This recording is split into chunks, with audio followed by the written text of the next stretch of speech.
Salam bahagia Bapak Ibu Guru Hebat. Saya Ria Mutia, calon guru penggerak Angkatan 11. Pada video kali ini, saya akan melakukan aksi nyata diseminasi modul 1.4 Budaya Positif di SMK Negeri 1 Kelampermai.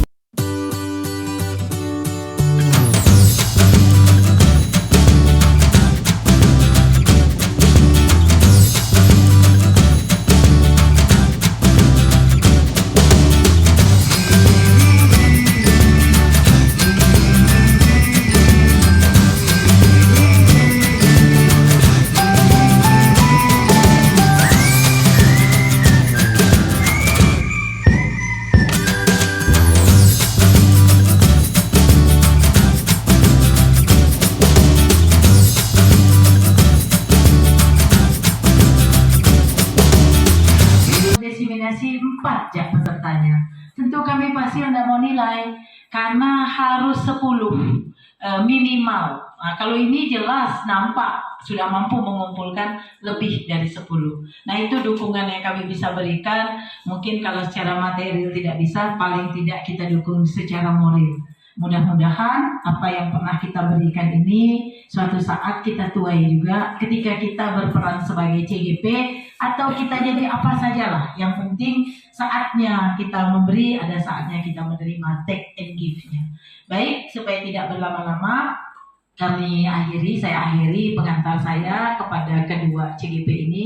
Harapan saya mudah-mudahan sikap untuk terus tergerak dan menggerakkan dapat terjadi di semua kalangan di antara kita, dan mudah-mudahan pemahaman kita dari sosialisasi yang disampaikan semakin lebih menyeluruh dan kompleks.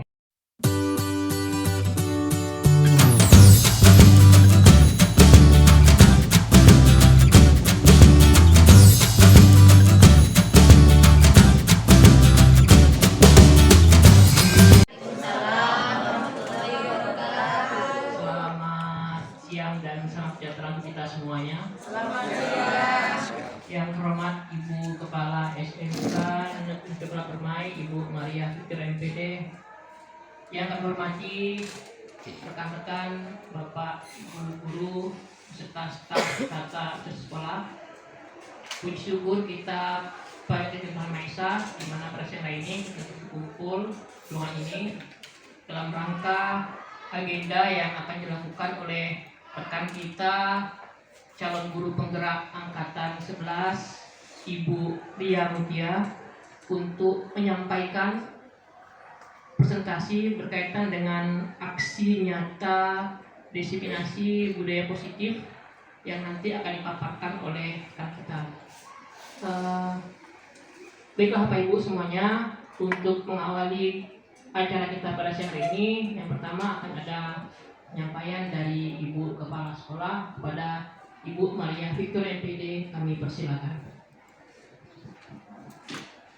Terima kasih kepada Bapak Moderator.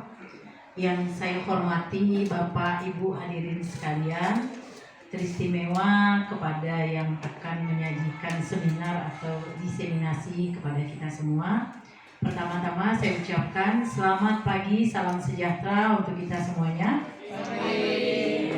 Puji dan syukur kita panjatkan kehadirat Tuhan Yang Maha Kuasa, berkat rahmat karunia dan kasih sayang yang berlimpah kepada kita semua. Kita diberikan kesempatan dan kesehatan sehingga bisa berkumpul bersama di ruangan guru ini untuk mendengarkan adanya diseminasi atau seminar dalam rangka memaparkan hasil dari aksi nyata rekan kita calon guru penggerak yang setelah sekitar 10 hari yang lalu memberikan sosialisasi kepada kita tentang budaya positif. Dan tentu kita menyambut baik karena setelah disosialisasikan, kemudian mungkin kita sudah mulai mengerti setengah, lalu kita implementasikan, kita mencoba untuk membuat keyakinan kelas saat kita mengajar, keyakinan sesuai dengan mata pelajaran yang kita ampuh. Kemudian sekolah kita yang tadinya mungkin masih sering posisi kita sebagai seorang guru, ada posisi kita sebagai penghukum barangkali sebelumnya, atau hukuman yang kita berikan sebelumnya masih berupa hukuman-hukuman fisik, hukuman verbal yang kurang mendidik. Tapi sekarang setelah disosialisasikan kemarin, sedikit banyak kita tahu, oh ternyata kurang baik, oh ternyata membuat anak merasa tidak nyaman. Saya pun merasa tidak nyaman rupanya. Nah, seperti itu kemarin. Nah, pada kesempatan yang berbahagia ini, rekan kita Ibu Ria Mutia hadir kembali di depan kita untuk memaparkan hasil dari aksi nyatanya setelah kurang lebih 10 hari melakukan pengimplementasian budaya positif yang telah dipelajarinya. Nah, untuk itu mari kita dengarkan bersama paparan beliau. Mudah-mudahan apa yang sudah disosialisasikan dan kita implementasikan hari ini genap dan lengkaplah pemahaman kita terhadap apa yang disebut dengan budaya positif itu. Dimulai dari apa yang mendasari terjadinya gerakan kita, didasari oleh keinginan manusia yang seperti apa, kemudian sampai dengan posisi apakah yang patut dan seharusnya kita ambil nanti saat bertindak dalam posisi kita sebagai manajer atau sebagai guru bagi anak-anak kita. Nah, pesan saya kepada kita semua, mari aktif. Kalau ada pertanyaan, silakan Bapak Ibu bertanya. Kalau ada komentar, mungkin ada pengalaman ketika Bapak Ibu menerapkan, silakan bertanya, silakan memberikan masukan dan saran. Karena tentu yang sedang presentasi ini akan memerlukannya untuk penyempurnaan tulisannya atau videonya yang mungkin nanti akan diupload menjadi bukti karya dan tentu saja bisa dipakai menjadi inspirasi bagi kawan-kawan guru se-Nusantara. Teristimewa di hari perayaan Dies Natalis SMK kita, sekaligus juga masih dalam rangka HUT RI yang ke-79. Akhir kata saya ucapkan Dirgahayu Republik Indonesia yang ke-79, sekaligus selamat ulang tahun SMK Negeri 1 Kelampermai yang ke-17. Menurut Pak Gilang hari ini kita sweet 70. Mungkin itu saja yang bisa saya sampaikan. Selamat pagi, salam sejahtera untuk kita semuanya. Terima kasih kepada Ibu Kepala Sekolah yang telah menyampaikan sambutannya. Selanjutnya kami persilakan kepada Ibu Ria Mutia selaku Calon Guru Penggerak untuk menyampaikan diseminasi aksi nyata modul 41 ini. Kepada Bu Ria kami persilakan. Baik, terima kasih kepada moderator. Assalamualaikum warahmatullahi wabarakatuh. Selamat pagi Bapak Ibu semua. Pagi. Yang saya hormati Ibu Kepala Sekolah, Ibu Maria Victoria Magister Pendidikan, Bapak Ibu Dewan Guru beserta tenaga administrasi sekolah. Puji syukur kita panjatkan kehadirat Tuhan Yang Maha Esa atas karunia dan rahmat-Nya kita dapat berkumpul di ruangan ini dalam rangka seminar atau diseminasi budaya positif aksi nyata dalam rangka tugas saya Bapak Ibu sebagai calon guru penggerak. Sebelumnya saya mengucapkan terima kasih kepada Ibu Kepala Sekolah yang telah memfasilitasi dan mendukung kami, saya dengan Pak Unari, untuk mengaplikasikan, untuk mendiseminasi budaya positif materi yang sudah kami dapatkan untuk modul 1.4 ini. Dan saya mengucapkan terima kasih kepada Bapak Ibu semua yang telah meluangkan waktunya untuk hadir di sini, untuk mengikuti kegiatan ini. Saya berdiri di sini Bapak Ibu bukan berarti saya yang paling hebat. Saya hanya memberikan informasi apa yang saya dapatkan selama menjadi calon guru penggerak kurang lebih 2 bulan Bapak Ibu. Jadi mohon kiranya kita belajar sama-sama, saling kolaborasi, saling diskusi Bapak Ibu. Apa yang saya dapatkan di sini juga tentunya ingin saya imbaskan kepada Bapak Ibu semua. Baik, kita mulai saja. Mohon izin berdiri. Baik, Bapak Ibu, di sini ada aksi nyata saya, diseminasi budaya positif. Salam guru penggerak Bapak Ibu, tergerak, bergerak, dan menggerakkan. Nah, ayo Bapak Ibu senyum untuk 15 detik saja. Tentunya masih semangat ya Bapak Ibu. Karena sudah tadi mengeluarkan suaranya yang emas. Nah, sekarang kita akan menonton atau menyimak apa yang akan saya sampaikan. Baik, terima kasih Bapak Ibu atas senyumnya. Nah, saya ada kesepakatan untuk forum disemasi ini. Pertama, menghargai pendapat siapapun ketika nanti ada memberikan pendapat. Setuju Bapak Ibu? Setuju. Yang kedua, menjadi pendengar yang baik ketika ada yang berbicara. Setuju? Setuju. Terima kasih. Nah, di sini ada pertanyaan pemantik Bapak Ibu. Bapak Ibu cukup menyatakan setuju atau tidak setuju saja. Yang pertama, hukuman dapat mendisiplinkan anak. Siapa yang setuju Bapak Ibu? Tidak ada ya? Berarti tidak setuju nih hukuman dapat mendisiplinkan anak. Kalau yang kedua, pemberian hukuman dengan hal positif seperti membaca atau membersihkan halaman sekolah dapat meningkatkan disiplin anak. Setuju. Setuju ya Bapak Ibu? Walaupun di situ tertulis pemberian hukuman. Nah, coba saya boleh minta pendapat satu guru saja. Kenapa pemberian hukuman dengan hal positif seperti membaca dan membersihkan halaman sekolah dapat meningkatkan disiplin anak? Ayo, siapa Bapak Ibu? Satu orang saja Bapak Ibu. Silakan. Mengungkapkan pendapat raise hand. Oh ya, Pak Haryono sepertinya ingin berbicara. Silakan Pak Har. Baik, terima kasih Bu Ria. Saya sependapat kalau misalkan anak melakukan kesalahan, hukumannya hal-hal yang positif seperti membaca, membersihkan halaman dan sebagainya. Itu tentunya kita secara tidak langsung mengajari anak supaya anak itu lebih aktif lagi ya di dalam mengembangkan dirinya. Tentunya hukuman yang untuk fisik kita hindari ya. Saya sangat setuju dengan ini. Terima kasih.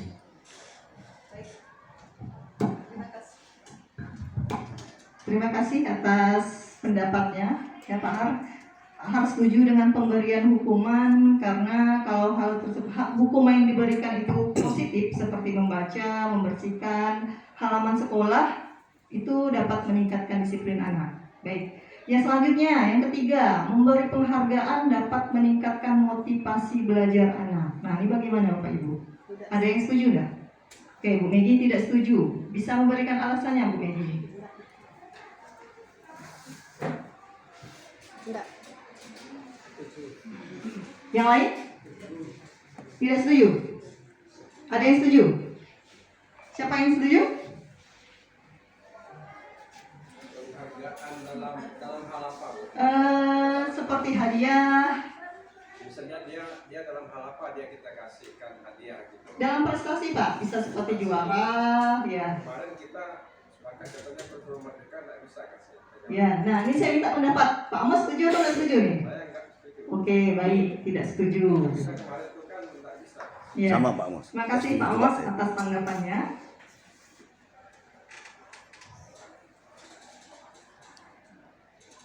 Nah, baik, di sini yang akan saya presentasikan adalah tentang budaya positif, Bapak Ibu. Sebenarnya ini sudah kita jalankan, ya. Misalnya dari awal di gerbang sekolah kita sudah melakukan salam, sapa, senyum. Nah, itu termasuk ke dalam budaya positif. Dan saya yakin juga di dalam kelas Bapak Ibu semua sudah melaksanakan ini sebagai budaya positif, misalnya membuat kesepakatan atau keyakinan kelas. Nah, di sini Bapak Ibu ada beberapa bagian atau materi yang akan saya sampaikan. Seorang guru yang baik harus memiliki kemampuan dalam mewujudkan budaya positif di sekolah. Budaya positif tersebut dapat dijalankan dengan menerapkan konsep-konsep inti. Yang pertama ada perubahan paradigma belajar, disiplin positif, motivasi perilaku manusia, keyakinan kelas atau keyakinan sekolah, kebutuhan dasar manusia, posisi kontrol restitusi, dan segitiga restitusi. Nah, perubahan paradigma belajar yang pertama. Nah, di sini perubahan paradigma belajar Bapak Ibu dianalogikan seperti kegiatan kepalan tangan. Ya, ketika ini ada A dan B, misalnya saya contohkan Pak Ahmad sama Pak Febri. Ya, nah sama-sama ini menyobek sebuah kertas kecil.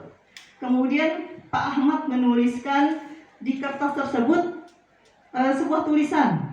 Nah, Pak Febri disuruh menebak apa sih hal penting yang dituliskan Pak Ahmad tadi. Nah, kemudian Pak Febri akan mencoba sekuat tenaga dengan berbagai cara untuk meminta Pak Ahmad memberikan kertas tersebut. Nah, kemudian Pak Febri mungkin bisa merayu Pak Ahmad, membujuk, memohon, saking penasarannya tadi. Nah, kira-kira apa yang Pak Ahmad lakukan ya? Walaupun udah dirayu tadi, dibujuk, mau nggak Pak Ahmad kira-kira membuka tangannya tersebut untuk menunjukkan tulisannya? Enggak. Nah, Pak Ahmad mengatakan tidak. Artinya yang memegang kontrol untuk hal apapun adalah diri kita sendiri. Jadi walaupun Pak Febri ini membujuk, merayu, tapi kalau Pak Ahmad mengatakan tidak, berarti Pak Febri tidak dapat merayu Pak Ahmad untuk melihat apa sih yang ditulis Pak Ahmad tadi di yang kertas yang dikepalkan di tangan tersebut. Nah, selanjutnya Bapak Ibu, ada perubahan paradigma stimulus respon, teori kontrol atau teori pilihan. Nah, stimulus respon di sini Bapak Ibu, nah ini hal lama yang biasa kita lakukan. Yang pertama, kita mencoba mengubah orang agar berpandangan sama dengan kita. Nah, yang sebenarnya adalah kita berusaha memahami pandangan orang lain tentang dunia. Jadi kita tidak memaksakan orang lain harus berpandangan sama dengan kita, Bapak Ibu. Yang kedua, perilaku buruk dilihat sebagai suatu kesalahan. Nah, di sini harus kita ubah, Bapak Ibu, bahwa semua perilaku memiliki tujuan. Ketika anak berbuat salah, ketika anak bolos, nah pasti ada tujuannya. Kenapa dia bisa bolos? Kenapa anak tersebut terlambat? Kemudian orang lain bisa mengontrol saya. Yang sebenarnya adalah hanya diri kita sendiri yang bisa mengontrol diri kita. Orang lain tidak bisa mengontrol kita. Seperti saya analogikan tadi, kegiatan kepalan tangan. Kemudian pemaksaan ada pada saat bujukan gagal. Nah, ini kolaborasi dan konsensus menciptakan pilihan-pilihan baru. Kemudian model berpikir menang kalah. Nah, kalau kita memberikan pengertian kepada anak atau hukuman kepada anak, kadang ketika anak itu menurut, kita menganggap kita menang. Padahal sebenarnya tidak ada yang menang, Bapak Ibu. Yang ada adalah menang dan menang, bukan menang dan kalah. Anak tersebut bukan kalah, itu hanya ego kita saja.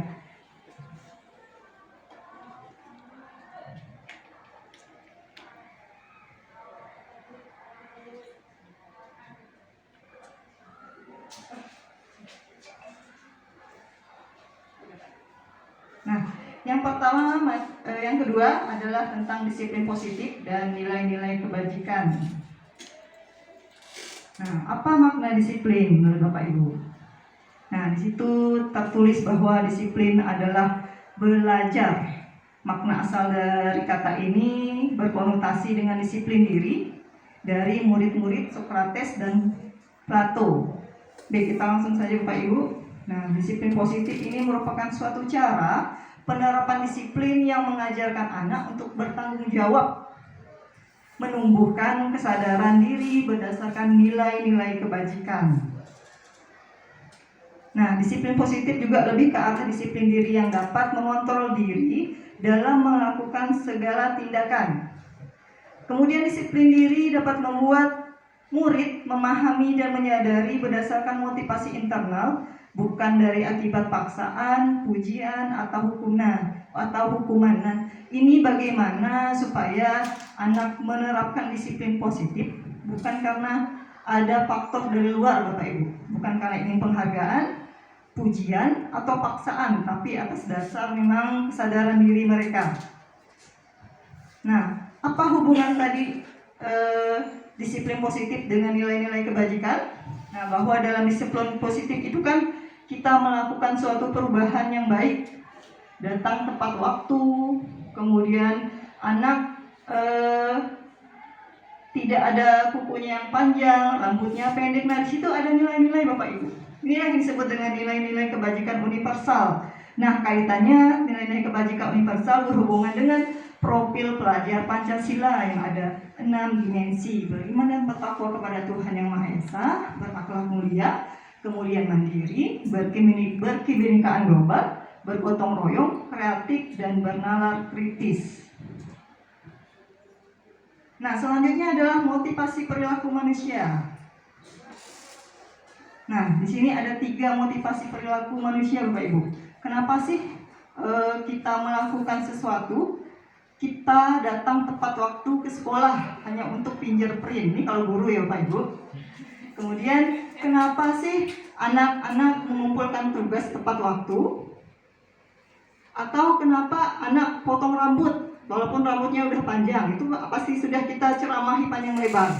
Nah, yang pertama Bapak Ibu, motivasi perilaku manusia ini ada motivasi eksternal dari luar untuk menghindari ketidaknyamanan atau hukuman. Dia takut Bapak Ibu datang tepat waktu karena takut akan dihukum sama guru piket yang menjaga pintu gerbang.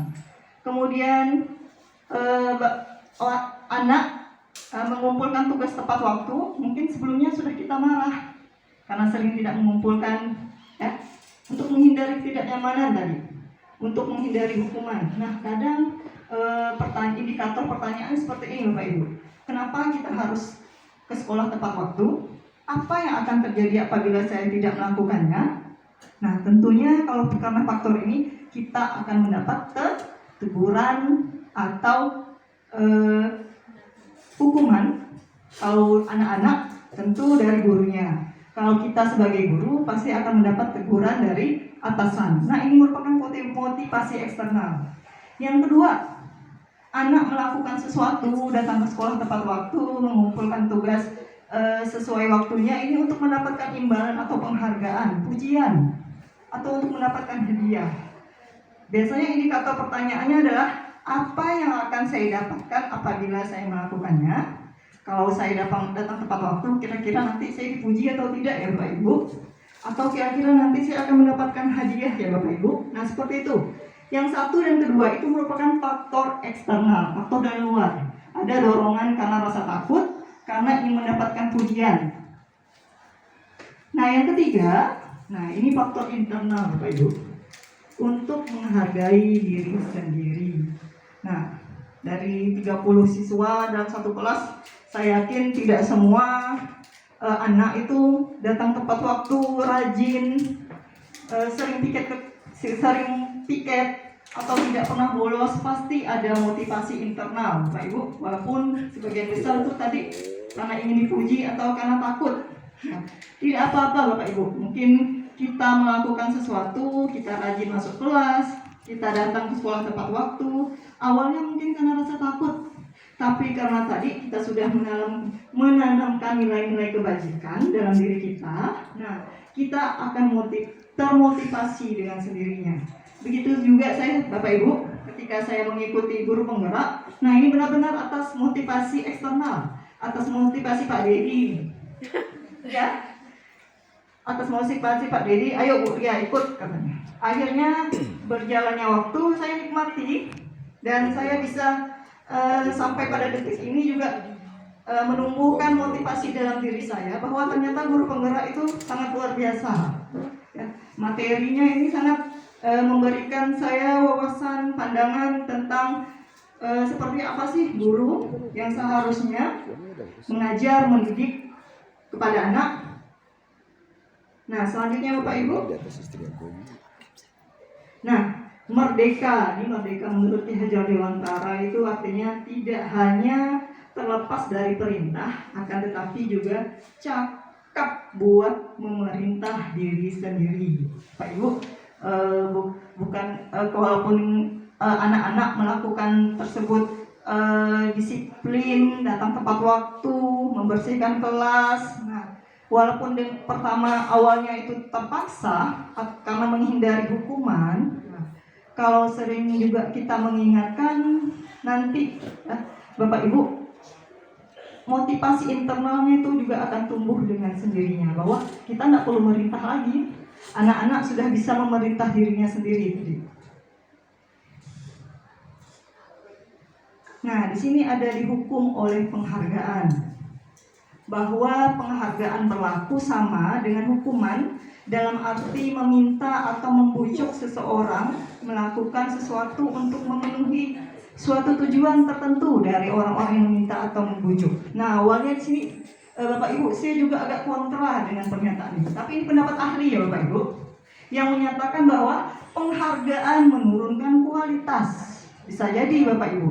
Kenapa menurunkan kualitas? Kalau kita janjikan anak-anak tersebut untuk membuat sebuah karya dengan pembelajaran kita, misalnya mengarang, kalau kamu benar mengarangnya, ibu akan memberikan hadiah.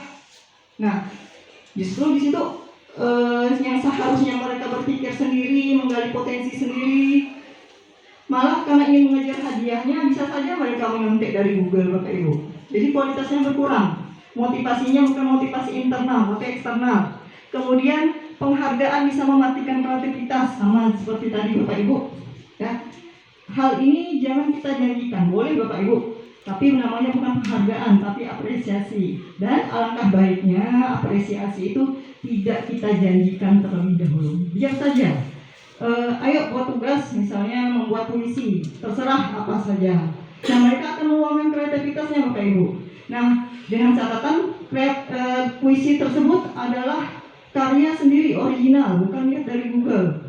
Nah, di situ mereka akan berusaha untuk membuat puisi dengan karya mereka, dengan pikiran mereka. Nah, kalau kita janjikan Bapak Ibu, banyak caranya akan mereka lakukan. Yang penting kan puisi saya bagus walaupun lihat dari Google. Nah, itu kreativitas mereka menurun Bapak Ibu. Nah, kalau ingin memberikan penghargaan itu berupa apresiasi, boleh secara mendadak.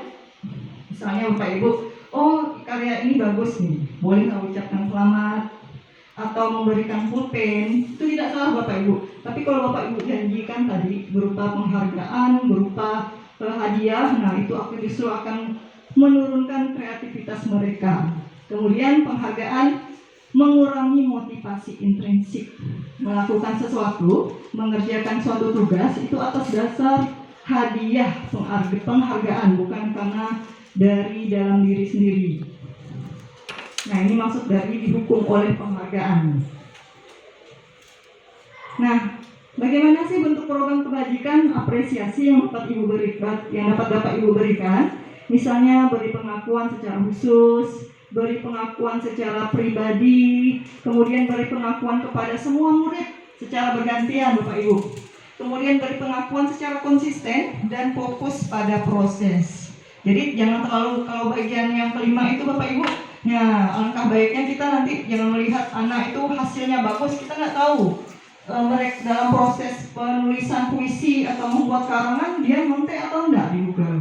Bisa jadi dia nyontek. Nah, seharusnya kita tahu, oh anak ini benar-benar karangan sendiri, walaupun lama mengerjakannya, tapi benar-benar karya sendiri, membuat sendiri, ide sendiri. Nah, itu juga patut untuk diapresiasi Bapak Ibu, walaupun hasilnya tidak maksimal. Nah, ini perbedaan hukuman dan konsekuensi. Nah, tadi Bapak Ibu, hukuman ini dapat kita ganti dengan kata konsekuensi Bapak Ibu. Nah, apa sih hukuman itu? Hukuman ini misalnya sesuatu yang menyakitkan harus terjadi dengan ucapan, verbal, bisa juga dengan fisik. Nah, itu juga tidak boleh. Ya, sesuatu yang menyakitkan. Jika Bapak Ibu memberikan kata-kata yang kasar ketika anak datang terlambat, ketika anak malas sekolah, ketika bolos berhari-hari, walaupun hanya dengan ucapan Bapak Ibu, anak tersebut akan terekam sampai kapanpun memorinya. Ketika Bapak Ibu menyumpah atau menyebutkan kata-kata binatang pada anak tersebut, saya yakin Bapak Ibu itu akan sangat terekam sampai kapanpun. Nah, bagaimana Bagaimana kalau kita memberikan konsekuensi saja sesuatu yang harus terjadi? Memang sudah terjadi Bapak Ibu, tapi tidak menyakitkan. Itu untuk konsekuensi. Kemudian membuat anak sakit fisik maupun hati untuk jangka waktu lama. Nah ini yang tadi saya katakan Pak Ibu, apalagi dengan tamparan, dengan fisik. Nah itu akan melekat ingatannya dalam waktu yang sangat lama. Nah kalau untuk konsekuensi, membuat anak merasa tidak nyaman dalam jangka waktu yang pendek. Mungkin Bapak Ibu hanya menyuruh anak tersebut jika datang terlambat memungut sampah, atau sesuai dengan mata pelajarannya. Misalnya kalau mata pelajaran bahasa Inggris mungkin harus menghafalkan kata-kata.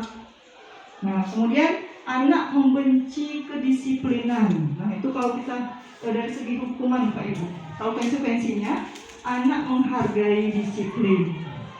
Kemudian hukuman itu bersifat paksaan. Nah kalau konsekuensi itu ada stimulus dan ada tanggapan. Mendorong anak menyakiti diri sendiri, mendorong anak agar mudah menyesuaikan diri. Selanjutnya konsep diri yang buruk, konsep diri yang baik. Anak belajar untuk menyembunyikan kesalahan, anak belajar untuk mematuhi peraturan. Nah kalau dalam hukuman yang terakhir ada rasa marah, rasa bersalah, dipermalukan, merasa tidak dihargai. Nah kalau konsekuensi Bapak Ibu, kehilangan hak, dibuat tidak nyaman, diasingkan untuk sementara. Nah ini perbedaan hukuman dan konsekuensi. Nah di sini Bapak Ibu, jika ada tindakan guru menyuruh mencatat 100 kali di dalam buku kalimat, ya di dalam buku dengan kalimat saya tidak akan terlambat lagi sampai 100 kali Bapak Ibu karena terlambat sekolah. Nah kira-kira ini hukuman atau konsekuensi Bapak Ibu? Ya hukuman. Kalau lari mengelilingi lapangan basket 2 kali karena terlambat hadir di sekolah, Hukuman. ya hukuman. Murid diminta untuk push up 15 kali karena tidak menggunakan masker di sekolah fisik. Apa Bapak Ibu? Ya hukuman. Menggantikan kertas tugas teman yang telah dicoret-coret. Ya konsekuensi. Membersihkan tumpahan air di meja tulis karena tersenggol pada saat belajar. Konsekuensi. Murid disuruh untuk tidak mengenakan sepatu seharian di sekolah karena tidak mengenakan sepatu hitam. Nyeker Bapak Ibu. Apa nih? Ya hukuman. Terakhir, lari mengelilingi lapangan basket 2 kali karena terlambat 10 menit untuk pelajaran PJOK. Ayo. Ini pelajaran PJOK Bapak Ibu. Menurut Pak Ahmad hukuman. Hukuman. Ini ada nggak guru PJOK ya? Nggak ada. Nah yang terakhir ini adalah konsekuensi Bapak Ibu karena sesuai dengan mata pelajarannya. Ya.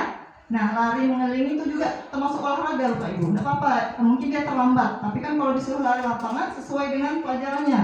Yang memberikan konsekuensi ini guru mata pelajaran PJOK. Nah yang terakhir termasuk dalam konsekuensi. Konsekuensi. Selanjutnya adalah keyakinan sekolah atau keyakinan kelas. Nah, mengapa disebut keyakinan kelas Bapak Ibu? Mengapa tidak peraturan kelas saja? Nah, di sini mengapa kita memiliki peraturan tentang penggunaan helm saat mengendarai kendaraan roda 2 atau motor? Mengapa kita memiliki peraturan tentang penggunaan masker dan mencuci tangan setiap saat? Mungkin Bapak Ibu bisa memberikan pendapatnya. Mengapa sih yang pertama memiliki peraturan tentang penggunaan helm pada saat mengendarai kendaraan roda 2? Silakan Bapak Ibu. Ya, Pak Ahmad ke mikrofonnya. Silakan Pak.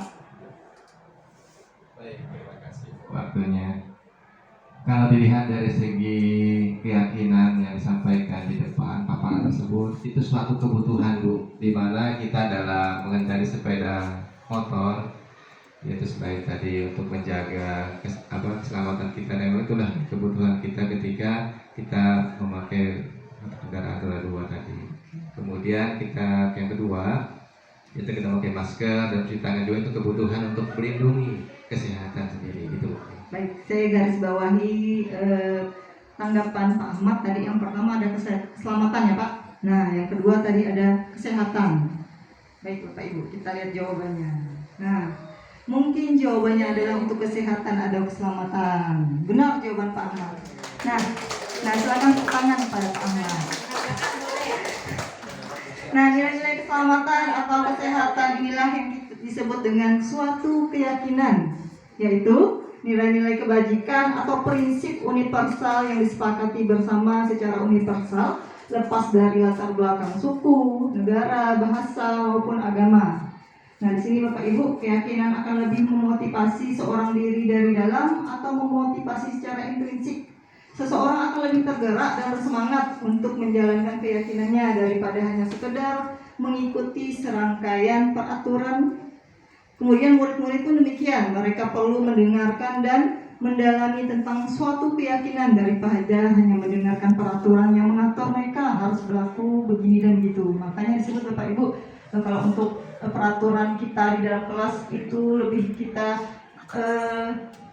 sepakati keyakinan daripada peraturan. Nah, tadi berhubungan dengan keyakinan, Bapak Ibu mungkin ada bertanya-tanya, apa ya perbedaan keyakinan dan kesepakatan? Apa Bapak Ibu? Ada yang tahu nggak Bapak Ibu? Keyakinan dari diri sendiri. Keyakinan dari diri sendiri. Kalau kesepakatan Bapak Ibu, Pak Ahmad? Secara bersama. Nah, tidak masalah Bapak Ibu kalau Bapak Ibu ingin menulis peraturan itu melalui kata kesepakatan atau keyakinan. Nah, kesepakatan datang ke sekolah tepat waktu. Nah, di situ ada nilai keyakinannya. Apa Bapak Ibu? Disiplin. Tidak melakukan perundungan di kelas. Misalnya Bapak Ibu menuliskan kesepakatan itu di kelasnya. Berarti di situ ada nilai, ada keyakinannya. Apa nilai keyakinannya Bapak Ibu? Tidak melakukan perundungan. Saling menghargai atau menghormati. Nah, itu nilai keyakinannya Bapak Ibu. Nah, tadi kalau menggunakan masker itu nilai keyakinannya adalah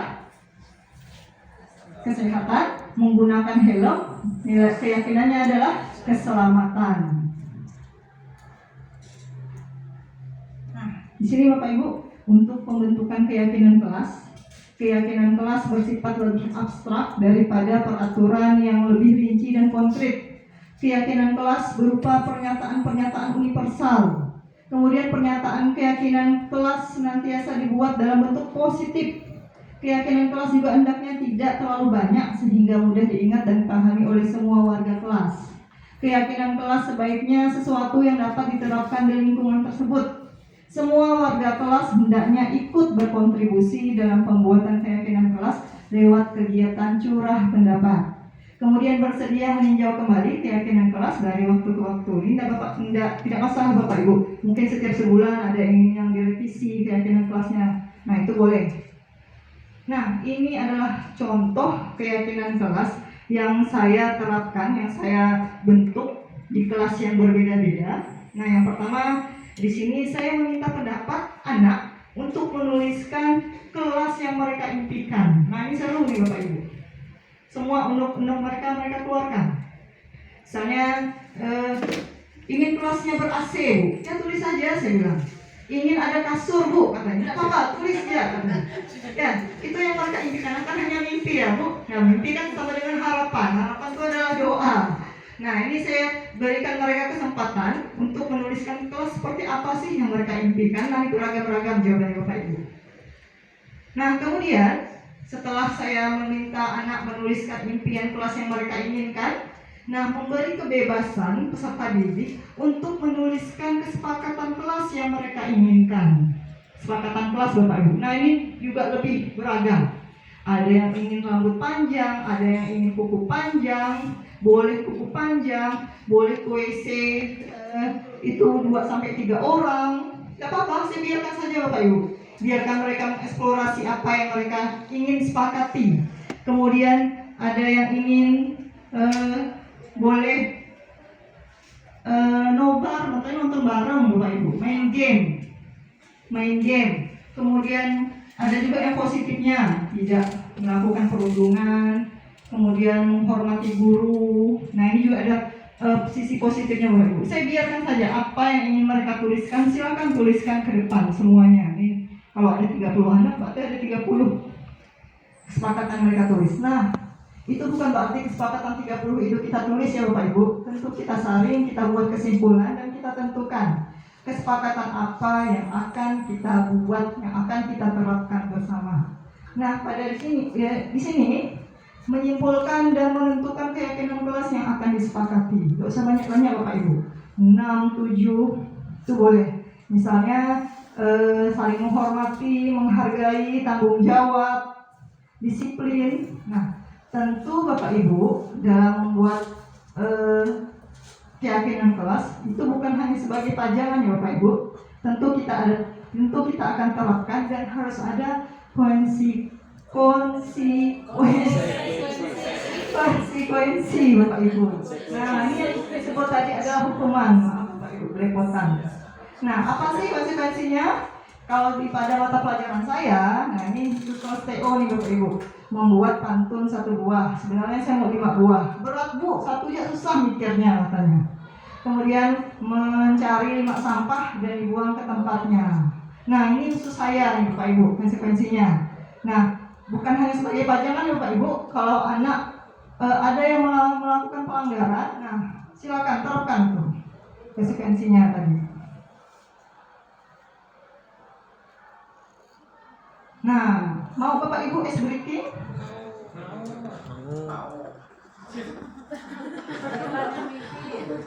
Nah, ini tidak pakai gerak-gerak.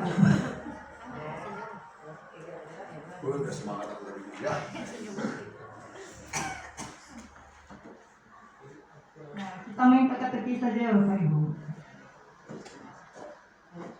Nah, di sini ada pertanyaan. Aku bukan manusia, tapi aku bisa berjalan. Aku tidak punya kaki, tapi aku bisa membuat jejak. Aku tak bisa berbicara, namun bisa menceritakan kisah. Apakah aku? Apa? Siput? Ayo Bapak Ibu. Sejarah. Kenangan. Pengalaman.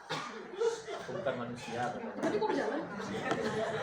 Aku bukan manusia, tapi aku bisa berjalan. Ayo.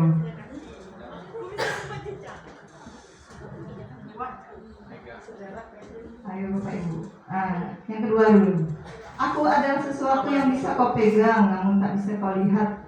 Aku bisa membuatmu merasa hangat meski aku tak punya tubuh. Aku hadir di saat-saat istimewa dan seringkali aku tercipta dari hati. Apakah aku? Ini ada yang jawab tadi itu? Ayo. Hah? Kalau tidak salah Bu Maria Carolina tadi itu. Kenangan. Oke, kenangan. Nah, yang pertama tadi apa Bapak Ibu? Waktu. Dikit lagi. Apa ya? Buku.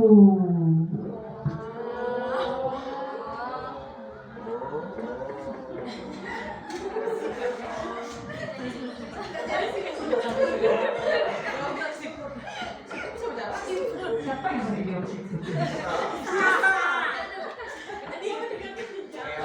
Siput tuh filosofi Nisa soalnya. Baik, kita lanjutkan Pak Ibu. Nah, ada kebutuhan dasar manusia. Nah, manusia itu memerlukan hal-hal seperti ini ya Pak Ibu. Nah, misalnya pernyataan, ketika seorang murid melakukan suatu perbuatan bertentangan dengan nilai-nilai kebajikan atau melanggar, hal ini sebenarnya dikarenakan mereka gagal memenuhi kebutuhan dasar mereka. Nah, di sini Bapak Ibu ada kebutuhan dasar kita sebagai manusia. Pertama ada bertahan hidup, kasih sayang dan rasa diterima, ada penguasaan, kebebasan dan kesenangan. Nah, ini kebutuhan dasar manusia ada 5. Nah, ini ada studi kasus Ibu Julaika, guru wali kelas 10C, sedang bingung menghadapi ulah salah satu murid di kelasnya Misalnya namanya Tommy. Nah, beberapa anak telah mengeluhkan Tommy ini yang seringkali meminta bekal makan siang mereka dengan paksa. Jika Anda menghadapi situasi seperti Ibu Yulaika, apa yang akan Anda lakukan? Menurut Anda, kira-kira apa alasan Tommy ya Bapak Ibu melakukan hal tersebut? Nah, Bapak Ibu ada ingin memberikan pendapat untuk pertanyaan nomor 2 saja. Menurut Anda, kira-kira apa alasan Tommy melakukan hal itu? Ini banyak versi nih Bapak Ibu, sesuai kebutuhan tadi. Ada Bapak Ibu ingin memberikan pendapat? Silakan Bapak Ibu. Satu saja tidak apa-apa. Kenapa si Tommy ini merebut makanan dari temannya? Nah, Maria. Karena lapar. Ya baik, kalau menurut saya yang pertama itu mungkin karena dia lapar ya. Jadi dia ingin bertahan hidup. Yang kedua karena dia ingin berkuasa, menunjukkan bahwa dia lebih bisa menguasai temannya dia. Kedua ya. Bapak Ibu yang lain? Ada? Baik, terima kasih Bu Maria jawabannya. Nah, kita lihat. Ini ada jawabannya ada 5 versi. Nah, benar yang tadi yang dikatakan Ibu Maria. Nah, alasan Tommy yang pertama karena ia lapar dan orang tuanya tidak membawakannya bekal makan siang, maka kebutuhan dasar yang sedang berusaha dipenuhi Tommy adalah kebutuhan untuk bertahan hidup. Nah, begitu juga Bapak Ibu, kita sering menemukan anak ya yang tidak sekolah karena bekerja. Nah, itu termasuk ke dalam kebutuhan dasar untuk bertahan hidup Bapak Ibu. Nah, kalau dulu kita pernah masuk siang, anak-anak kadang terlambat datang ke sekolahnya. Nah, itu mereka bekerja separuh hari, nah datang terlambat. Nah, itu untuk bertahan hidup Bapak Ibu. Kalau mereka tidak bekerja, mereka tidak bisa membayar uang kos. Kalau mereka tidak bekerja, mereka tidak bisa ada uang untuk makan. Nah, ini alasan yang pertama, bertahan hidup. Yang kedua, nah karena dia merasa senang temannya jadi memperhatikan dia, kayak minta puji, caper ya. Ketika temannya melaporkan tindakannya itu pada gurunya dan gurunya memberitahu orang tuanya sehingga orang tuanya jadi memperhatikan dia, maka kebutuhan dasar yang sedang dipenuhi Tommy adalah kebutuhan kasih sayang dan rasa diterima. Mungkin Tommy ini mungkin tidak diterima di kelasnya sehingga minta perhatian. Nah, melalui tadi mengganggu temannya, mengambil bekal temannya. Kalau sudah membuat keributan seperti itu kan pasti dipanggil orang tuanya Bapak Ibu. Nah, sehingga orang tuanya pasti memperhatikan dia. Nah, alasan yang ketiga, karena temannya jadi takut dengan dia dan menuruti keinginannya, maka sebetulnya Tommy sedang berusaha memenuhi kebutuhan dasarnya kekuasaan, merasa berkuasa di kelas. Alasan yang keempat, karena dia merasa bosan dengan bekal makan yang dibawakan ibunya dari rumah. Karena ibunya selalu membawakan bekal yang sama. Ibu mungkin nasi kuning terus tiap hari ya. Atau mungkin tempe tahu terus tiap hari. Atau mungkin lauknya ayam terus tiap hari. Mungkin lauknya mie goreng, ikan. Nah, ini mencoba makanan teman-temannya yang beraneka ragam. Tadi maka Tommy sedang berusaha memenuhi kebutuhannya, bebas. Tadi merasa terkekang karena lauknya yang sama Bapak Ibu. Dia ingin bebas merasakan makanan bekal teman-temannya yang berbeda-beda. Nah, alasan yang terakhir, karena ia melakukan karena iseng saja dan senang menikmati ekspresi wajah teman-teman yang kesal karena diambil makanannya dan menurut dia ekspresi teman-temannya itu lucu. Maka bagi Tommy sedang berusaha memenuhi kebutuhan dasarnya kesenangan. Nah, ini senang, iseng Bapak Ibu. Cuma senang-senang dia ganggu teman. Apalagi kalau temannya itu lapor, ya, lapor ke gurunya. Nah, ini kebutuhan dasar manusia Bapak Ibu. Nah, kita lanjut pada posisi kontrol restitusi. Nah, posisi kontrol restitusi di sini Bapak Ibu ada 5 bagian yang mungkin Bapak Ibu pernah menjadi aktor tersebut, ya. Kita sebagai aktor ya Bapak Ibu, guru sebagai penghukum, guru sebagai pembuat merasa bersalah, guru sebagai teman, ada guru sebagai pemantau, ada guru sebagai manajer. Nah, tidak kelihatan Bapak Ibu. Nah, bagaimana sih posisi kita kalau kita adalah sebagai penghukum? Nah, posisi kita sebagai penghukum tadi yang sebelumnya saya katakan, Bapak Ibu menghardik, ya, memaki, membentak, menyakiti, menyindir. Itu kalau dalam perbuatan. Kalau dalam perkataan seperti ini Bapak Ibu. Kalau kamu tidak melakukannya, awas ya, rasakan nanti. Nah, itu termasuk penghukum Bapak Ibu. Nah, hasilnya apa? Hasilnya akan menjadi anak memberontak, menyalahkan orang lain, dan berbohong. Ya. Kemudian kaitan dengan dunia berkualitas, murid meletakkan gurunya tadi karena penghukum di luar dunia berkualitas. Kemudian murid bisa saja berkata, biarkan saja, nanti juga marah-marah lagi. Tidak gerak-gerak Bapak Ibu kalau posisi kita sebagai menghukum anak. Kemudian dampaknya apa Pak Ibu? Dampaknya adalah akan mengulangi kesalahan. Nah, anak tersebut akan mengulangi kesalahan kalau posisi kita sebagai penghukum.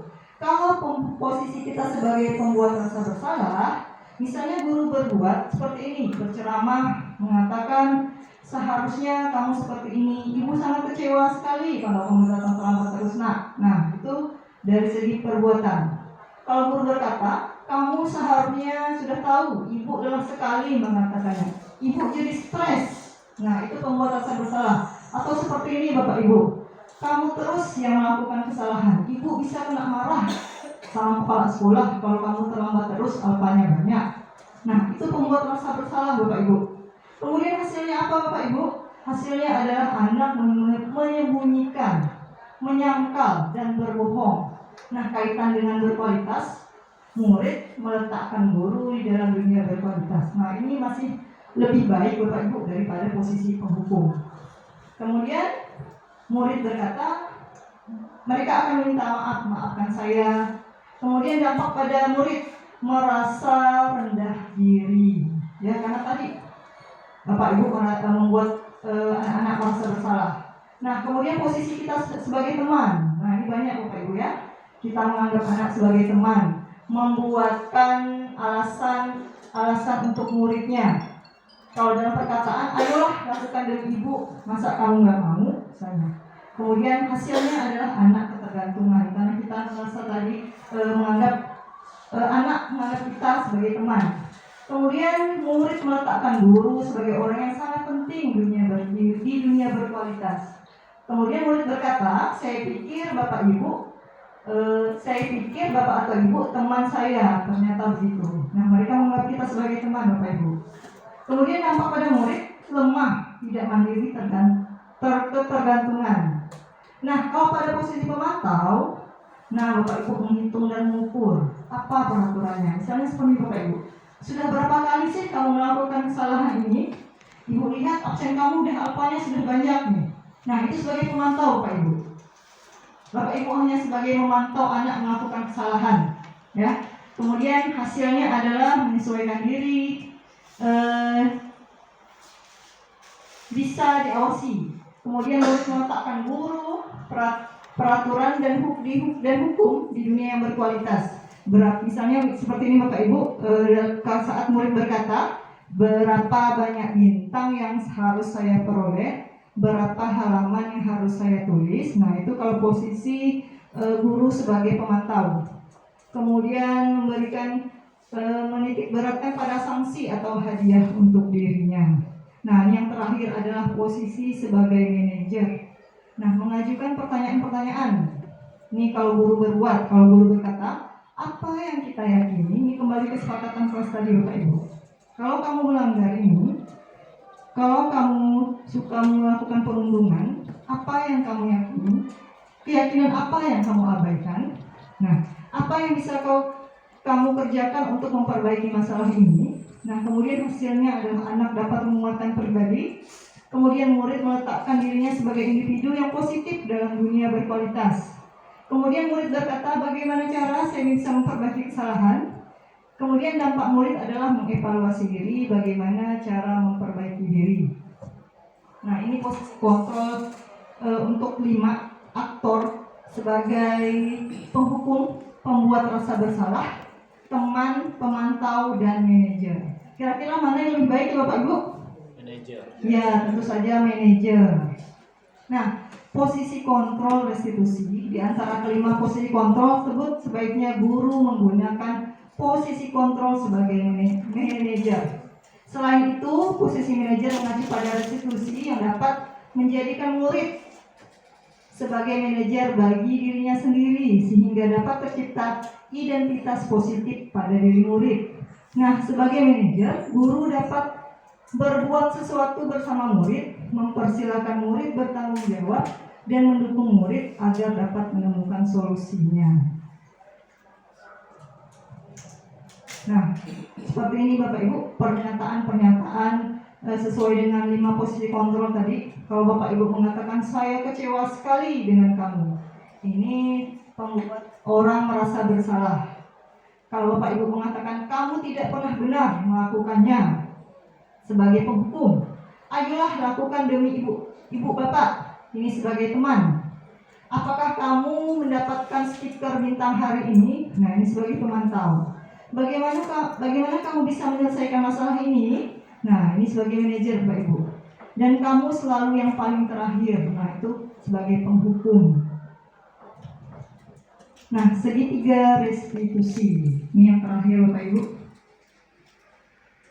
Nah, apa sih segitiga restitusi itu? Apa sih restitusi itu? Restitusi itu merupakan proses menciptakan kondisi bagi murid untuk memperbaiki kesalahan mereka, sehingga mereka bisa kembali pada kelompok mereka dengan karakter yang lebih kuat. Restitusi juga merupakan proses kolaborasi yang mengajarkan murid untuk mencari solusi untuk masalah mereka dan membantu murid berpikir tentang orang seperti apa yang mereka ingin menjadi tujuan mulia dan bagaimana mereka harus memperlakukan orang lain. Nah, dalam tahapan segitiga restitusi ini ada 3 tahap. Yang pertama, menstabilkan identitas. Yang kedua, ada validasi tindakan yang salah. Yang ketiga, ada menanyakan keyakinan. Nah, seperti ini Bapak Ibu, jika Bapak Ibu berada pada posisi untuk menstabilkan identitas ketika anak berbuat salah, ya, berbuat salah itu hal yang manusiawi, tidak ada manusia yang sempurna. Bapak Ibu juga pernah berbuat salah.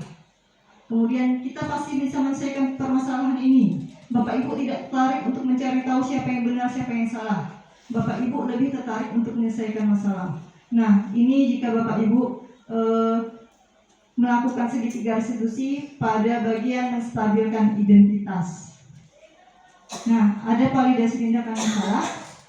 Nah, di sini validasi tindakan yang salah dilakukan berdasarkan prinsip bahwa setiap perilaku berupaya memenuhi suatu kebutuhan sehingga guru atau orang tua akan bergeser dari pemikiran stimulus respon menjadi proaktif serta akan lebih mengenali dan mengakui kebutuhan murid. Kalau Bapak Ibu berkata seperti ini sebagai validasi tindakan yang salah, kamu bisa saja kan melakukan hal yang lebih buruk tapi kamu tidak melakukannya. Kamu pasti punya alasan mengapa melakukannya. Apa yang penting bagi kamu? Nah, ini termasuk ke dalam validasi tindakan. Nah, kemudian menanyakan keyakinan. Nah, ini hubungannya tadi Bapak Ibu dengan keyakinan kelas.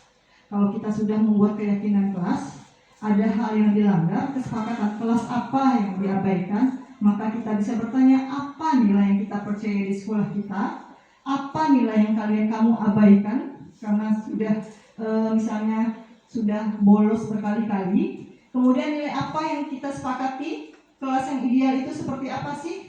Kamu ingin jadi anak seperti apa? Apa yang kamu rasakan ketika kamu melakukan itu? Kamu menjadi orang yang seperti apa? Nah, Bapak Ibu, ini belum selesai ya Bapak Ibu. Saya ingin menunjukkan sedikit saja restitusi yang saya lakukan. Boleh ya Bapak Ibu? Boleh. Kayaknya kemas deh Bapak Ibu.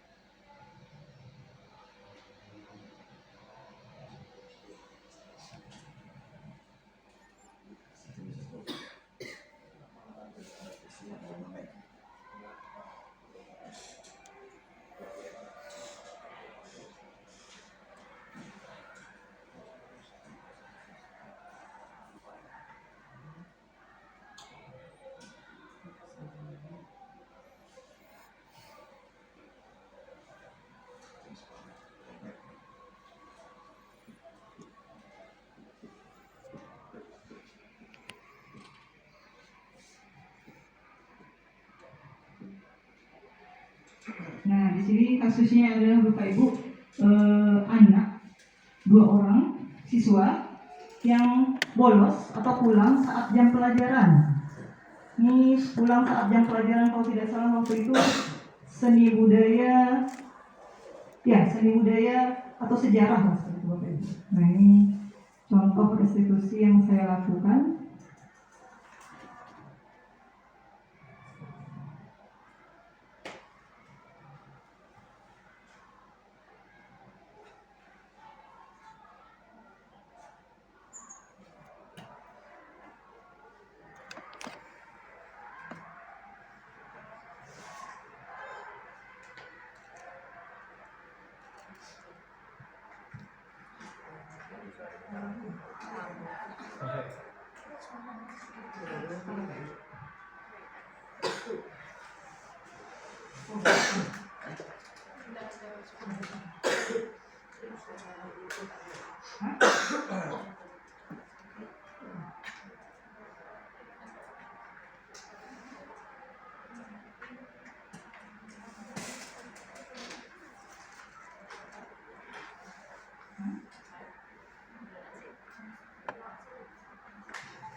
Slide-nya 3 kali modulnya 3 1 2 3 1 itu sampai dengan ada anaknya dulu.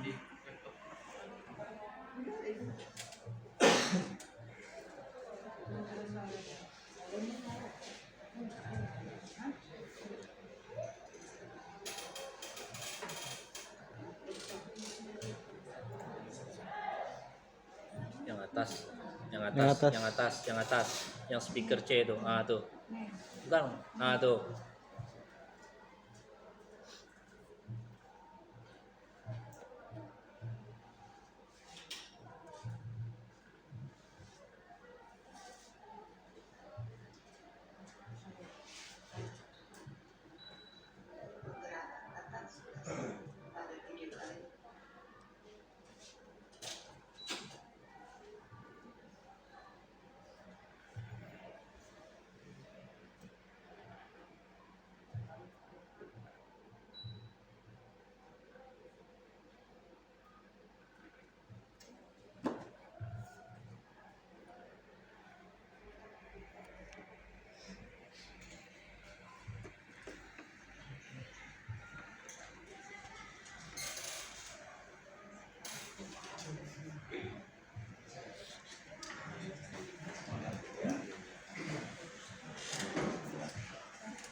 Bapak Ibu, nah di sini saya paparkan saja. Nah, pada kasus yang kedua ini, tadi kasus yang pertama Bapak Ibu, nah itu seorang anak yang berkata kasar kepada temannya. Nah, ini kasus kedua saya anggap lebih menarik Bapak Ibu karena memang mereka melakukan kesalahan. Dua anak ini adalah saya sendiri wali kelasnya Bapak Ibu, dan saya mendapatkan laporan bahwa dua anak ini bolos saat jam pelajaran seni budaya. Kemudian saya panggil, saya WA di grup, kalian berdua silakan cepat segera ke sekolah. Nah, kemudian mereka, ya Bu, saya pulang, saya ke sekolah katanya. Nah, mereka menghadap, kemudian saya lakukan restitusi. Ternyata mereka pulang ini karena yang satunya ingin makan, yang satunya lagi sakit perut, mungkin mau BAB ke kosnya Bapak Ibu. Nah, itu alasan mereka Bapak Ibu. Nah, saya melakukan restitusi. Kenapa mereka melakukan hal seperti itu? Nah, itu alasan mereka tadi Bapak Ibu. Saya lapar Bu, yang satunya saya sakit perut katanya. Nah, kemudian saya melakukan tanya jawab dengan mereka, menanyakan kira-kira kalau melakukan seperti itu tanpa izin, pulang ke rumah, pulang ke kos tanpa izin, benar atau salah? Nah, mereka menjawab salah Bu, dan mereka langsung minta maaf Bu, kami salah. Nah, apa sih solusinya agar kalian tidak melakukan kesalahan itu? Nah, solusi yang pertama tadi yang diberikan anak yang sebelah kanan ini, nanti Bu saya bawa bekal dari rumah saja katanya. Atau apa lagi selain itu? Saya jajan di kantin saja Bu. Nah, mereka berjanji juga tidak akan mengulangi Bapak Ibu. Nah, Bapak Ibu, restitusi ini bukanlah jalan satu-satunya untuk menyelesaikan masalah. Ini untuk hal yang kecil ya Bapak Ibu. Nah, bagaimana kalau kita sudah melakukan restitusi, tapi anak melakukan hal kesalahan yang sama Bapak Ibu? Gimana ya Bapak Ibu solusinya?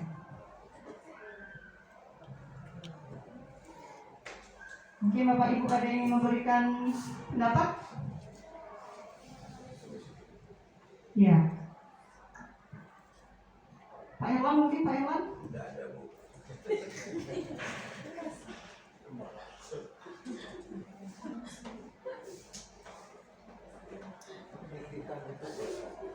Tapi restitusi ini pilihan yang terbaik ya Bapak Ibu. Ya, daripada kita menghukum, nah lebih baik kita panggil, kita melakukan segitiga restitusi. Saya yakin Bapak Ibu di sini walaupun belum tahu namanya, tapi pernah melakukan segitiga restitusi.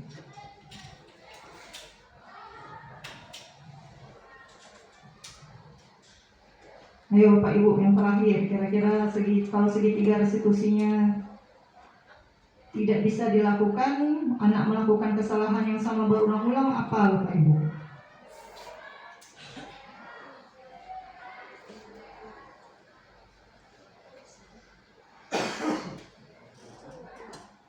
Apa ya kira-kira Bapak Ibu? Kalau kita sebagai wali kelas, sebagai orang tua, apa lagi? Langsung kepala sekolah, masih tahu jauh Bapak Ibu. Nah, itu kan ada tahapannya Bapak Ibu ya.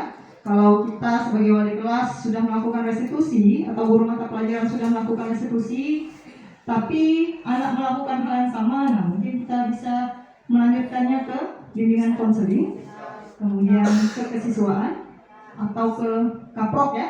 Nah, kaproknya, tapi kalau masalahnya sudah fatal sekali, nah itu bisa langsung diselesaikan bersama kepala sekolah.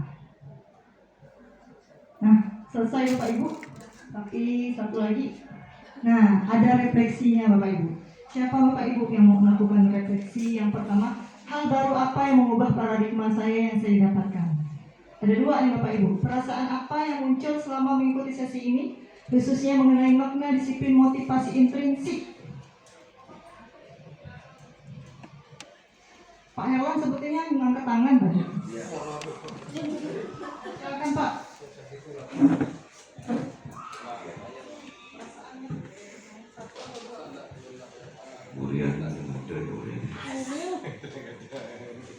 Hal baru apa yang mengubah paradigma saya? Perasaan juga boleh.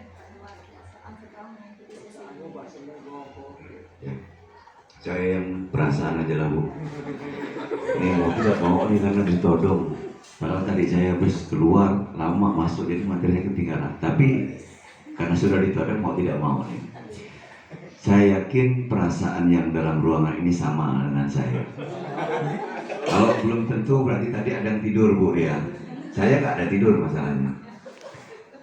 Artinya bahwa dengan adanya kegiatan seperti ini dari kawan-kawan guru penggerak, sudah pasti banyak ilmu baru kaitannya dengan sistem pembelajaran. Karena saya juga menganggap bahwa apa yang disampaikan ini pernah juga ditemui oleh Pak Har mungkin pada saat PPG. Kaitannya dengan, saya belum paham benar Ibu, motivasi intrinsik ini saya nggak pernah dapat ini. Tapi yang pasti bahwa kami termotivasi untuk lebih baik dalam proses belajar mengajar ke depannya. Mungkin itulah Bu Ria. Terima kasih. Lain kali jangan saya Bu Ria. Terima kasih Pak Erwan atas tanggapannya, refleksinya tentang perasaan yang muncul selama mengikuti misi ini. Baik, yang terakhir Bapak Ibu, hal baru apa yang mengubah paradigma saya yang saya dapatkan Bapak Ibu? Mungkin dari kesepakatan kelas, dari posisi kontrol tadi. Satu lagi Bapak Ibu.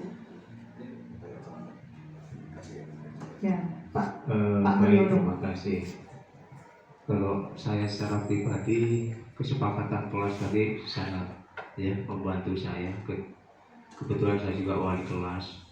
Situ kemarin saya juga baru kuliah menyepakati kelas bersama anak-anak ya. Ternyata memang luar biasa yang sudah disampaikan, dan ini juga saya akan terapkan di kelas saya untuk kesepakatan kelas, dan sangat baik ya untuk mendukung anak-anak khususnya untuk lebih disiplin lagi di dalam pembelajaran. Terima kasih. Terima kasih Bapak Ibu Pak Haryono atas tanggapannya. Baik Bapak Ibu, kita kasih aplaus untuk kita semua. Terima kasih Bapak Ibu. Semoga apa yang saya sampaikan ini bisa Bapak Ibu terapkan, dan saya masih belum melihat Bapak Ibu kesepakatan kelas ada di kelas-kelas yang di situ belum ada tempelannya. Nah, semoga setelah ini Bapak Ibu segera membuat kesepakatan kelas. Mungkin sudah, hanya belum ditempel saja ya Bapak Ibu. Nah, semoga setelah ini kita membuat kesepakatan kelas bersama, dan jangan lupa Bapak Ibu harus ada konsekuensinya. Baik, terima kasih atas kerjasamanya, dukungannya, dan kehadirannya Bapak Ibu. Semoga apa yang saya sampaikan ini memberikan manfaat untuk kita semua. Mohon maaf jika terdapat kesalahan dalam segi penyampaian tutur kata. Saya hanya sebagai manusia, Bapak Ibu tentu tidak terlepas dari salah dan hilaf. Baik, saya akhiri. Wabillahi taufiq wal hidayah. Wassalamualaikum warahmatullahi wabarakatuh. Selamat siang. Selamat siang. Baik, terima kasih kepada Ibu Ria. Sekali lagi kita beri aplaus untuk Ibu Ria ini. Ternyata banyak ilmu baru yang kita dapatkan, baik itu berkaitan dengan hukuman dan konsekuensi, membedakannya seperti apa, lalu juga apa itu jaring kelas, peraturan sekolah, dan juga tadi tentang 5 posisi kontrol institusi dan lain sebagainya. Di sini berkaitan dengan juga diharapkan setelah mendapatkan pemaparan dari Bu Ria tadi, kali ini bisa kita terapkan dalam pembelajaran di kelas kita. Baik, untuk sekali lagi kami terima kasih Bu Ria pada Bu Ria dan rekan-rekan semuanya. Semoga apa yang kita dapatkan pada siang hari ini dapat kita terapkan selama pembelajaran kelas untuk meningkatkan kualitas pelajaran kita, dan sekaligus untuk meningkatkan juga karakter siswa. Sekali lagi terima kasih semuanya. Kurang lebihnya mohon maaf. Selamat siang. Wassalamualaikum warahmatullahi wabarakatuh.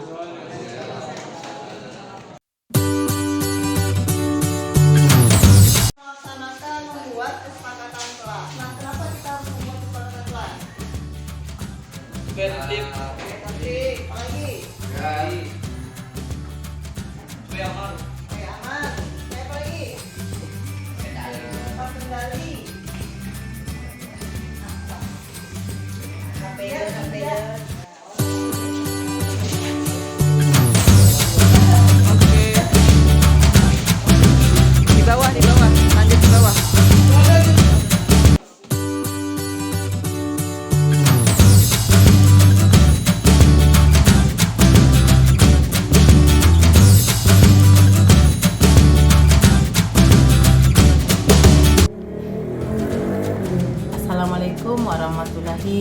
wabarakatuh.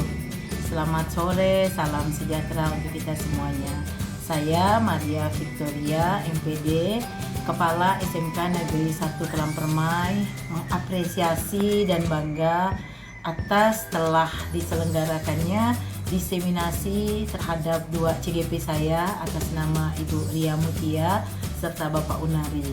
Tanggapan saya terhadap aksi nyata mereka berupa diseminasi yang telah diselenggarakan masing-masing selama 1,5 jam luar biasa, karena selain dihadiri oleh guru yang terbagi atas 2, yaitu ada sekitar 30 guru setiap kegiatan sesinya, itu mendapatkan tanggapan yang hangat. Guru-guru banyak yang memberikan pertanyaan, komentar, serta CGP-nya saya lihat sangat menguasai. Pemahamannya tentang budaya positif itu sendiri sudah luar biasa, sudah layak untuk menjadi seorang guru penggerak, khususnya dalam penanaman nilai-nilai budaya positif, pengimplementasiannya, serta bagaimana menggerakkan kawan-kawan lain untuk secara sadar mengetahui bahwa sebetulnya yang menjadikan diri kita mau berdisiplin dan melakukan sesuatu bukanlah karena kita takut, karena kita malu dan segan pada orang lain atau peraturan,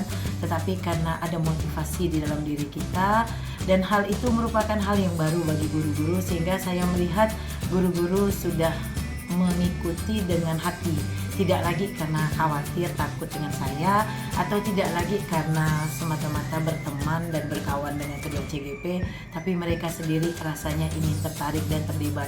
Mudah-mudahan kita doakan bersama dan kita dukung akan ada lagi CGP-CGP lainnya yang karena ketertarikannya dan ingin bergerak bersama para CGP-CGP hebat lainnya. Mungkin demikian yang bisa saya sampaikan. Terima kasih. Wassalamualaikum warahmatullahi wabarakatuh. Selamat sore, salam sejahtera untuk kita semua.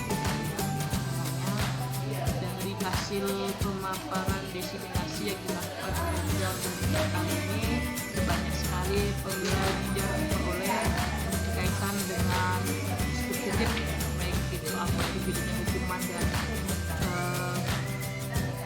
konsekuensinya, maupun bagaimana penerapan daripada institusinya, sehingga hal ini bisa juga diterapkan oleh rekan-rekan guru lain di kelas mereka masing-masing untuk meningkatkan kualitas mereka, sekaligus untuk menerapkan secara positif, disiplin positif pada anak-anak. Semoga apa yang disampaikan bisa diikuti jejaknya oleh rekan-rekan guru lain, sehingga menciptakan siswa yang berakhlak, berkarakter sesuai dengan apa yang diinginkan daripada disiplin. Terima kasih. Assalamualaikum warahmatullahi wabarakatuh.